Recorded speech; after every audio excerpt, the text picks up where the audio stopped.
آپ کو پتہ ہے ڈر انسان کو نہ صرف ذہنی طور پر کچھ خاص معاملات میں آپ کو جسمانی طور پر بھی مفلوج کر سکتا ہے، لیکن اگر آپ اس کو اپنے اوپر حاوی کریں تب یہ بالکل آپ کے کنٹرول میں ہے۔ ڈر جو ہے یہ ایک دھوکہ ہے، اس کی کوئی حقیقت نہیں ہے۔ اور 3 قسم کے جو بڑے ڈر ہیں جو ہم سب کبھی نہ کبھی اپنی زندگی میں ان کو محسوس کرتے ہیں، تو ڈر کے اوپر قابو پانے کے لیے بھی ایک پریکٹس کی ضرورت ہوتی ہے، علم کی ضرورت ہوتی ہے۔ تو 3 قسم کے بڑے ڈر ہیں جو کامن ہیں، جو ہر آدمی محسوس کرتا ہے، خاص کر شروع کی زندگی میں۔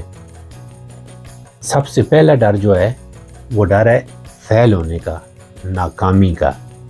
تو یاد رکھیں کہ ناکامی یا فیل ہونا، اس لفظ کو اپنی کتاب سے مٹا دیں۔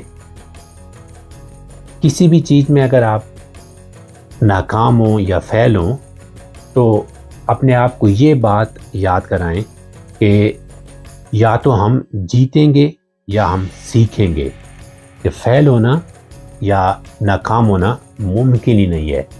وہ ممکن تب ہوگا جب آپ ہار قبول کریں گے۔ آپ یاد کریں کہ جب آپ نے پہلی دفعہ بائیسیکل چلانا شروع کی، یا آپ نے گاڑی چلانا شروع کی، یا کوئی بھی آپ نے کوئی سپورٹس گیم شروع کی یا کوئی کورس شروع کیا، تو آپ کو کتنا عرصہ لگا وہ سیکھنے میں؟ پہلی دفعہ تو کوئی بھی، یا دوسری تیسری دفعہ تو ٹھیک نہیں کرتا، غلطیاں تو انسان سے ہوتی ہیں۔ بچے آپ اپنے ارد گرد دیکھیں کتنی دفعہ گرتے ہیں، چلنا شروع کرتے ہیں تو گرتے گرتے سیکھتے ہیں۔ دوسرا جو ڈر ہے ان نون کا، آگے کیا ہونے والا ہے اس کا پتہ نہیں ہے، اور بعض لوگ اپنے آپ کو ڈراتے رہتے ہیں۔ اور یاد رکھیں جو چیز آپ اپنے ذہن میں بٹھائیں گے اپنے مطابق، تو وہی آپ کی زندگی میں ہونے والا ہے، کیونکہ اللہ پاک نے ہمارے مائنڈ کو اتنی طاقت دی ہے کہ جو چیز ہم اس میں رکھتے ہیں وہ ہماری زندگی میں آ جاتی ہے۔ جس چیز کی آپ اپنے مستقبل میں اللہ سے امید رکھتے ہیں تو وہی چیز آپ کے مستقبل میں آنے والی ہے۔ اللہ کہتا ہے کہ جیسے میرے سے امید رکھو گے مجھے ویسا ہی پاؤ گے۔ تو بجائے اس کے کہ غربت، بیماریاں، پریشانیاں، ان سوچوں کی بجائے آپ ان کو اچھی سوچوں سے بدلیں۔ آپ اپنے آپ کو خوشحال دیکھیں، خوش دیکھیں، صحت مند دیکھیں، کامیاب دیکھیں، اور اللہ سے اچھی امید کریں۔ تیسرا جو ڈر ہے وہ ڈر ہے لوگ کیا کہیں گے یا لوگ کیا سوچیں گے۔ تو ایک بات یاد رکھو کہ لوگ وہی سوچیں گے آپ کے بارے میں جو وہ خود ہیں۔ وہ آپ نے ایک مشہور کہاوت سنی ہوگی کہ بلی کا خواب چچڑے۔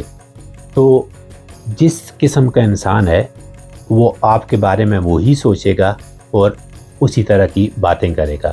یہ تو سائیکالوجی صاف کہتی ہے کہ جو بھی انسان اندر سے ہوتا ہے وہ دوسرے کو، آپ اپنے سامنے والے کو بھی ویسا ہی دیکھتا ہے۔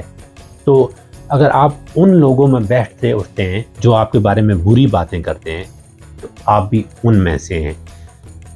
لیکن آپ لوگوں کو چینج نہیں کر سکتے۔ جب آپ اپنے آپ کو چینج کریں گے، لوگوں کے بارے میں بری باتیں نہیں کریں گے، کسی کا مذاق نہیں اڑائیں گے ان کی پیٹھ پیچھے، تو آپ دیکھیں خود بخود آپ کا جو سرکل ہے، آپ کی جو محفل ہے، وہ خود بخود بدل جائے گی۔ اور ایک دوسری بات یاد رکھیں کہ آپ زندگی میں اپنی ارد گرد دیکھیں اور آپ پہ یہ بات کھلے گی کہ کوئی بھی کامیاب انسان، کوئی بھی اچھے اخلاق والا انسان کبھی بھی کسی کے پیٹھ پیچھے برا نہیں کہے گا، اور کیونکہ وہ برا نہیں کہے گا لوگ بھی اس کے بارے میں برا نہیں کہیں گے۔ تو اپنے آپ پہ کام کریں، اپنے آپ کو ٹھیک کریں اور سارا کچھ ٹھیک ہو جائے گا۔ تو کسی بھی قسم کا ڈر ہو، یہ ایک دھوکہ ہے، اس کو اپنے اوپر حاوی نہ ہونے دیں. اور اللہ پاک نے کہا ہے کہ جو انسان مجھے اپنا دوست بنا لیتے ہیں اور میرے پہ اعتبار کرنا شروع کر دیتے ہیں تو پھر نہ وہ کبھی زندگی میں خوفزدہ ہوں گے اور نہ ہی کبھی غمگین ہوں گے. تو اس لیے جو کچھ بھی ہو رہا ہے آپ کی زندگی میں وہ آپ کی بہتری کے لیے ہو رہا ہے. ہم نے نہ یہ زندگی پلان کی ہے کہ ہم نے فلانی صدی میں فلانے ٹائم پہ پیدا ہونا تھا اور ہم نے کب مرنا ہے. نہ وہ ہمارے اختیار میں ہے اور نہ کچھ جو زندگی میں ہو رہا ہے. لیکن جو بھی ہو رہا ہے بہتر ہو رہا ہے کہ ہمارا اللہ بہتر فیصلے کرنے والا ہے, وہ ہم سے بہتر جانتا ہے. ہمارے ہاتھ میں جو ہے اپنے اعمال ٹھیک ہوں, آپ کا جو ایک سیکنڈ کا جو ایک ایکشن ہے وہ بہتر ہو. اور اگر نہیں بہتر ہوا تو انسان کا کام ہے سیکھنا. جو کل غلطی ہوئی ہے وہ آج نہ ہو. بس اپنی غلطیوں سے سیکھنا اور غلطیوں کو دوبارہ نہ دہرانا. یہی زندگی ہے, یہی کامیابی ہے.